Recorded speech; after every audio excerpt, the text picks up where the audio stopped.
Good day, everyone. Welcome to Real Conservative News Update. I'm your host, Nathaniel Rajkumar. Today, I'm highlighting news from right here in Trinidad and Tobago. Growing uncertainty over the future of the landmark Hilton Trinidad and Conference Center is fueling anxiety across the country's tourism and business sectors, with industry stakeholders warning that prolonged delays could cause lasting damage to the economy. Remember, people, we voted for the UNC for change. We voted for the UNC for better governance. We voted for UNC to be able to win. And right now, we are not seeing much winning. All we are seeing is just promises, just like how the PNM gave promises to their base, and nothing else.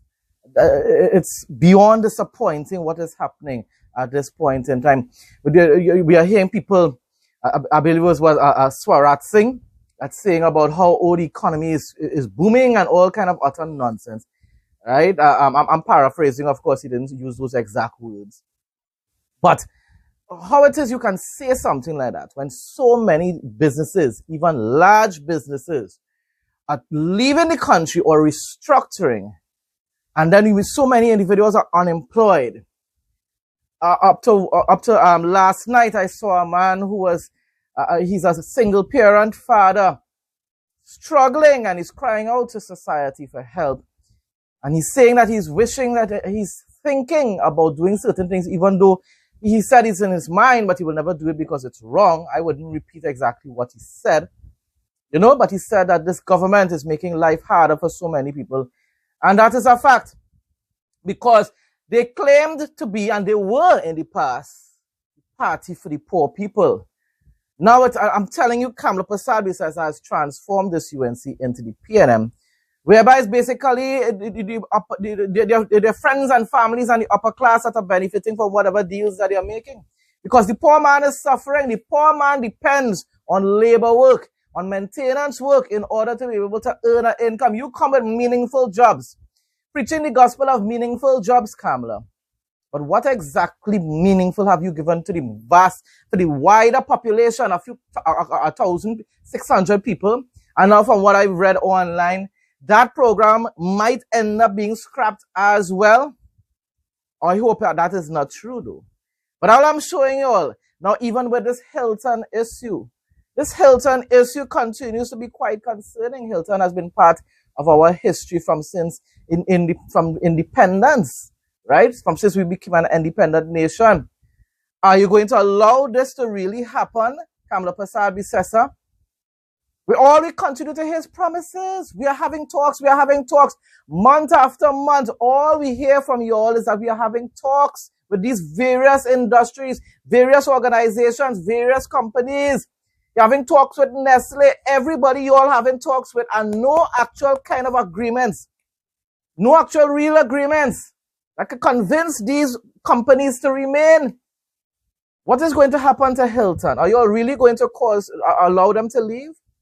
I mean, I can't force them to stay, but are you going to continue to make sorts of agreements with them that they cannot agree to? Going on with the news report, the anxiety comes as hotel operator Hilton International Trinidad Limited warned that it may cease operations on September 18th. That's right around the corner, people. If a new long-term management agreement is not finalized with state-owned owner, Evolving Technologies and Enterprise Development Company Limited. The impasse stems from long-standing disputes over capital investments. It was basically neglected for quite a while under the PNM. But then the PNM said that they were coming up with certain plans, so only God knows. Because I'm telling you that certain things with UNC, a lot of things with UNC now, I don't trust anything that they say either, just like I don't trust the PNM. The impasse stems from long-standing disputes over capital investments required to maintain the iconic Port of Spain property to international standards. And as you think about it, you can't blame Hilton about that for that, saying that, well, listen, this is our brand you're talking about, and we cannot have our brand being disrespected in this type of way, degraded in this type of way. The conditions of the place needs to be to a certain standard. Nothing is wrong with that. Under the original 20-year lease operator agreement that expired in 2023, The Trinidad and Tobago government retained ownership and full financial, listen to it, full financial responsibility for major structural upgrades. However, execution of a comprehensive $400 million refurbishment plan has repeatedly stalled, leaving the flagship property operating under temporary short-term extensions, and pushing the global hotel chain to reconsider its presence. Now, we could understand if it was stalled under the PNM, but when UNC wins, everybody wins. And yet, it seems as though we're going to lose this battle as well. Extremely disappointing. But economists and tourism leaders caution that the potential departure of a major international brand poses serious risks to business confidence, event planning, and the island's global standing. Meanwhile, of course, the state of emergency continues, and even the nominated ambassador, the Trump-nominated ambassador for Trinidad and Tobago, right, the U.S. ambassador for Trinidad and Tobago, said that this continued SOE shines a bad light on Trinidad and Tobago. Investors will be afraid to come because they will think as though they're coming into a country that is full of chaos. The hotel has historically served as a primary venue for major regional conferences and international trade delegations.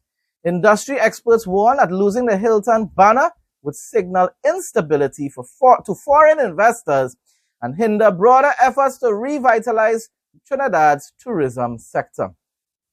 Meanwhile, the Communication Workers Union has expressed grave concern for more than 300 hotel employees whose jobs remain in limbo amid the deadlock. More people are going to lose instead of winning if this Kamla Prasad-Bisesa administration doesn't get their act together. How can people sit back and allow this to happen? These activists that care more about politics and what is happening to our country. This is not about defending PNM. We know PNM is a waste of time. We know PNM will just continue to utterly destroy our country when or if they enter back into office in 2030, which most likely is more when than if. Because people will always choose PNM over UNC once you're getting bad governance from the UNC. We all know that. So that are trying to make excuses for the PNM or try to promote PNM. Never. This is about trying to show people, wake up before it's too late. Time is already running out, you know, people. Time is already running out. In response to growing public concern, ETEC issued a statement clarifying that negotiations with Hilton remain active.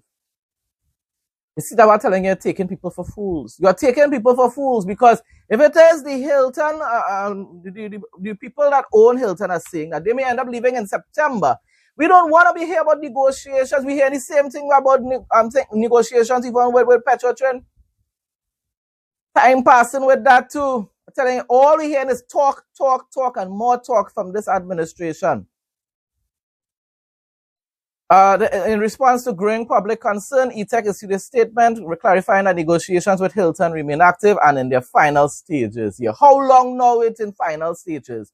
And why it is a statement like that will be still released in the public if you are really in such a final stage of agreement. Emphasizing that no decision has been taken to permanently discontinue the hotel's operations or close the facility. Time alone will tell. I hope and pray it doesn't happen. I hope and pray it doesn't happen for our legacy's sake, for our country's sake, for the sake of the workers who are the employees of Hilton. I hope it doesn't happen. If it does, let's see what lame excuse the state will come up with. Weather report for Friday, August 7, 2026, Trinidad and Tobago. The weather forecast for Friday, August 7, 2026 in Trinidad and Tobago predicts a high temperature of 28 degrees Celsius and a low of 25 degrees Celsius, with thunderstorms developing during the day. The official Trinidad and Tobago Meteorological Service indicates a hot, sunny and hazy day overall, but with a 50% chance of rain and localized afternoon thundery showers. Humidity stays high at 77% throughout the day.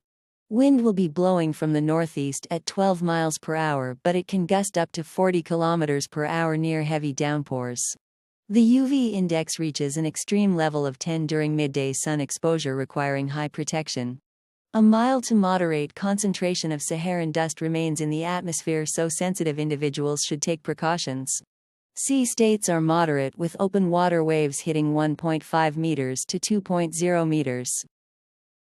Psalm 31 1-4. In you, Lord, I have taken refuge, let me never be put to shame, deliver me in your righteousness. Turn your ear to me, come quickly to my rescue, be my rock of refuge, a strong fortress to save me. Since you are my rock and my fortress, for the sake of your name lead and guide me.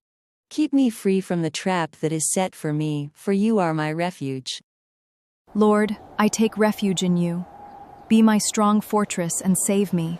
For your name's sake, lead me and rescue me from every trap. Into your hands I commit my spirit, Lord. I trust in you.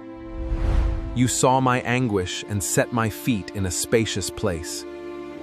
Folks, that brings us to the end of today's news update. Thanks again to everyone who continues to support my content. Please like, comment, share, and subscribe. Stay blessed and stay safe most of all. In Jesus' name.